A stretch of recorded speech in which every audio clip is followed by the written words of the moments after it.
নমস্কার সকলকে।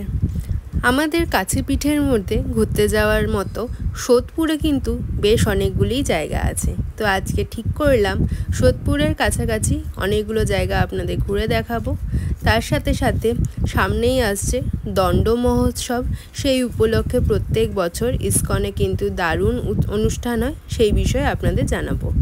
তো কিভাবে আসবেন আগে জেনে নিই। প্রথমেই আপনারা মেন লাইনে ট্রেন ধরে নেমে পড়ুন সোদপুর স্টেশন।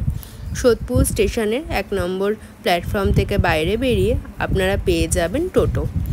এই টোটো করে আপনারা পৌঁছে যেতে পারেন খুব সহজেই এখানকার মহোৎসবতলা ফেরিঘাটে, অথবা আপনারা কিন্তু অটোও ধরে নিতে পারেন। সেখান থেকে কিন্তু আপনারা মাত্র 10 টাকার বিনিময়ে পৌঁছে যেতে পারেন ঘাটে। ঘাটে প্রথমেই বাবা জটিলেশ্বরের দর্শন করে নিলাম। চারিদিক তো সেজে উঠেছে দণ্ড মহোৎসবের জন্য। এখানে সমস্ত ডিটেলস দেওয়া রয়েছে, আপনারা কিন্তু ফোন করে জেনে নিতে পারেন। এই সেই বিখ্যাত বটবৃক্ষ যেখানে মহাপ্রভু দুবার এসেছিলেন। এছাড়া নিত্যানন্দ মহাপ্রভু দই চিড়ে বিতরণে কৃপা দান করেছিলেন। এই দণ্ড হিসাবেই কিন্তু এই দণ্ড মহোৎসব এখানে এখনও পালিত হয়ে আসছে। প্রত্যেক বছরের মতো এই বছরও খুব সুন্দর আয়োজন হচ্ছে। এই বছর 9 জুন এই উৎসবের দিন। আপনারা অবশ্যই কিন্তু এখানে একবার ঘুরে যেতে পারেন। তাছাড়াও ইসকনের পাশাপাশি পায়ে হাঁটা দূরত্বে আপনারা রাঘব পণ্ডিতের বাড়িও ঘুরে আসবেন, যেখানে মহাপ্রভুর পদচিহ্ন সংরক্ষিত রয়েছে। আমাদের একটি ভিডিও আছে, সেই ভিডিওতে আপনারা দেখে নিতে পারেন। আমি লিঙ্ক দিয়ে রাখবো ডেসক্রিপশন বক্সে। আমরা 2 জায়গাতে দর্শন করে এগিয়ে গেলাম পরবর্তী একটা নতুন জায়গা ঘুরবো বলে। দণ্ড মহোৎসব তলার পাশেই রয়েছে ফেরিঘাট। সেই ফেরিঘাট থেকে মাত্র 8 টাকা টিকিট কেটে উঠে পড়লাম লঞ্চে করে এবার গঙ্গা পার হয়ে আমরা যাব ওপারের কোন্নগরে। গঙ্গা পার হতে তো ভীষণ ভালো লাগছিল, কারণ গঙ্গার থেকে দেখুন ইসকন দেখা যাচ্ছে। তাছাড়া ওই দূরে দেখা যাচ্ছে সৎসঙ্গ এবং ত্রিনাথের কালী মন্দির। এই দুটো সম্পর্কিত ভিডিও রয়েছে আমার চ্যানেলে। আপনারা যদি না দেখে থাকেন তাহলে আমি ডেসক্রিপশন বক্সে ভিডিও লিঙ্ক দিয়ে রাখবো, অবশ্যই দেখে নেবেন। খুব সুন্দর এই দুটো জায়গাও এবং প্রচুর ইতিহাস জড়িয়ে রয়েছে। চলুন দেখতে দেখতে আমরা গঙ্গা প্রায় পার হয়ে গেছি এবং এই পারে রয়েছে কোন্নগর। এখানেও কিন্তু বেশ অনেকগুলো ইতিহাস বিজড়িত জায়গা রয়েছে, তবে একদিনে ঘুরে দেখতে হলে একটু তাড়াতাড়ি আসতে হয়। আমরা বিকেলের দিকে এসেছিলাম, তাই বেশি জায়গা ঘুরতে পারিনি। যাই হোক, ফেরিঘাটের বাইরে তো দেখলাম বেশ অনেক টোটো অটোই দাঁড়িয়ে রয়েছে। আমরা একটা টোটো বুক করে নিলাম। ভাড়া নিল মাত্র 10 টাকা। প্রথমেই আমরা যাব কোন্নগরের বিখ্যাত দ্বাদশ শিব মন্দির দেখার জন্য। ফেরিঘাট থেকে এটি মাত্র 1 কিলোমিটার দূরেই অবস্থিত, তাই যেতে খুব একটা সময় লাগলো না। ইতিমধ্যেই বৃষ্টি শুরু হয়ে গেছিল, তাই আমরা যত তাড়াতাড়ি সম্ভব পৌঁছে গেলাম। আপনারা সোদপুরের যে 12 মন্দির ঘাট দেখেছেন, সেটি কিন্তু এরকমই প্রায় দেখতে। সেটারও আমার একটা ভিডিও রয়েছে, আপনারা যদি না দেখে থাকেন তাহলে 12 মন্দির ঘাটের ভিডিওর লিঙ্ক দিয়ে রাখবো ডেসক্রিপশন বক্স, আপনারা অবশ্যই সেটা দেখে নিতে পারেন। বর্তমানে এই 12 মন্দির ঘাট দুপুর 12টার থেকে বিকেল 5টা পর্যন্ত বন্ধ থাকে। তো আমরা বিকেলবেলায় গিয়ে পৌঁছেছিলাম। গিয়ে বেশ কিছুক্ষণ দাঁড়ানোর পর খুলে গেছিলো এই ঘাট। ঢুকেই প্রথমে দর্শন করে নিলাম জগন্নাথ দেব, বলরাম এবং সুভদ্রা মাকে। দর্শন করে তারপরে এগিয়ে গেলাম। দেখলাম এখানে বেশ কিছুটা রেনোভেশনেরই কাজ চলছে। তবুও গঙ্গার ঘাট তো সবসময় মনকে ভালো করে দেয়। তার মধ্যে যেহেতু হালকা হালকা বৃষ্টি পড়ছিল, সত্যি এক অন্যরকম জগতে যেন এসে পৌঁছেছিলাম। আপনাদের মন্দিরগুলো এক এক করে দেখাবো। চলুন আগে আপনাদের এখানকার একটু ইতিহাস জানিয়ে রাখি। কোন্নগরের এই 12 মন্দির ঘাট তৈরি হয়েছিল প্রায় 1821 সালে। এটি গঙ্গার পশ্চিম দিকে অবস্থিত।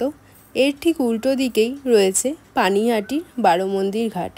এখন বসে রয়েছি 12 মন্দির ঘাটের একদম গঙ্গার পাড়ে। আমার পাশেই একদম গঙ্গা, অনেকগুলো পরপর বসার জায়গা করা রয়েছে। তো এই বৃষ্টির দিনে কিন্তু গঙ্গার পাড়ে বসে থাকতে খুব ভালো লাগছে।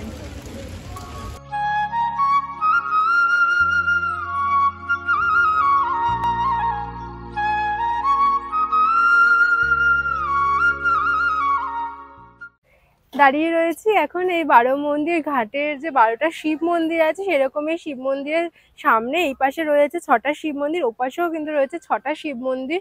খুব সুন্দর কিন্তু 8চালা শিব মন্দির, যেটা পুরোনো দিনের বাংলায় দেখা যেত, পরপর রয়েছে। তো এক এক করে আপনাদের সবকটা শিব মন্দির চলুন দেখিয়ে দিই। নিচে জুতো খুলে সিঁড়ি দিয়ে উঠে পড়লাম মন্দিরের চাতালে। এবার এক এক করে দর্শন করে নেব এখানকার শিব মন্দিরগুলো। প্রথমে রয়েছে কৈলাসেশ্বর শিবলিঙ্গ। প্রত্যেকটা শিবলিঙ্গতে দেখলাম খুব সুন্দর করে ফুল মালা দিয়ে পুজো করা রয়েছে। এরপর দর্শন করে নিলাম কপিলেশ্বর শিবলিঙ্গ। তারপরে রয়েছে পরের মন্দিরে অবস্থিত গোপেশ্বর শিবলিঙ্গ। এরপর চতুর্থ মন্দিরে রয়েছে নাগেশ্বর শিবলিঙ্গ এবং সর্বশেষ ষষ্ঠ মন্দিরে রয়েছে বিশ্বেশ্বর শিবলিঙ্গ। এই 6টে শিবলিঙ্গ একদিকে রয়েছে।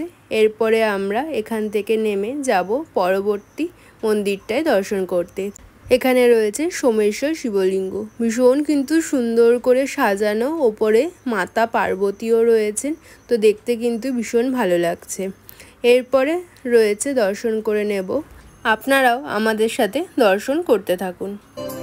भोलेनाथ शिव शंभू तेरी शरण में हम हैं आए, बस लीन रहे तेरी भक्ति में और कुछ भी ना हमको सुहाए।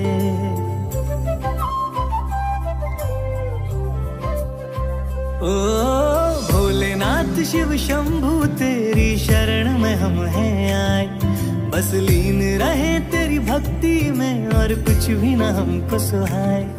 देवों के देव मेरे महादेव हम तेरा ही ध्यान लगाए, इस रोम रोम और कण कण में प्रभु तुम हो समाए, तुम हो समाए। शिव की रात है घर घर में महादेव है सबने सजाए।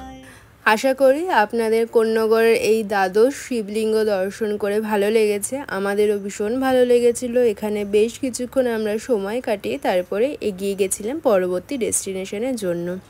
আপনারা যদি হাতে কিছুটা সময় নিয়ে আসেন তাহলে ফেরিঘাট থেকে প্রথমে ঘুরে নিতে পারেন অবনীন্দ্রনাথ ঠাকুরের বাগান বাড়ি। ওটিও কিন্তু বেশ ঐতিহাসিক জায়গা এবং বর্তমানে সংরক্ষিত। সেখানে অবনীন্দ্রনাথ ঠাকুর সম্পর্কিত অনেক ঐতিহাসিক জিনিস আপনারা দেখতে পারবেন। আমরা বিকেলবেলা যেহেতু এসেছিলাম তাই 6টার সময় ওই বাগান বাড়ি বন্ধ হয়ে যায়, তাই ওদিকে যাইনি। এখান থেকে বেরিয়ে আমরা মাত্র 2 মিনিটের হাঁটা পথে গেছিলাম আরও একটি খুব সুন্দর জায়গায়। সেটি হলো কোন্নগরের রাজরাজেশ্বরী সেবা মঠ এবং ত্রিপুরা সুন্দরী মন্দির। গেটটাই এত সুন্দর দেখতে, আপনারা হয়তো ধারণা করতে পারছেন মন্দিরটা কতটা সুন্দর হবে। যেহেতু মন্দিরের ভেতরে ভিডিও করা অ্যালাউড নয়, তাই আপনাদের বিশেষ কিছু দেখাতে পারলাম না। তবে মন্দিরটি ভীষণ সুন্দর। ভেতরে গিয়ে মনে হচ্ছিল যেন আমরা বাইরের কোনো মন্দিরে চলে এসেছি। এটি কিন্তু 12 মন্দির ঘাটের ঠিক উল্টো দিকেই 2 মিনিট হাঁটা পথে পড়বে। আমি এটার ম্যাপসের লিঙ্ক দিয়ে রাখবো ডেসক্রিপশন বক্সে, তাহলে আপনারা খুব সহজেই পৌঁছে যেতে পারবেন। এখানে টাইমিংটা দেখে নিন মন্দির কখন কখন খোলা থাকে। আমরা ভেতরে ঢুকে খুব সুন্দর করে দর্শন করে নিয়েছিলাম। মন্দিরের ভেতরে মা ত্রিপুরা সুন্দরী ছিলেন এবং আরও অনেক কিছু দেখার ছিল। আপনারা কিন্তু অবশ্যই কোন্নগর আসলে এটি দর্শন করবেন।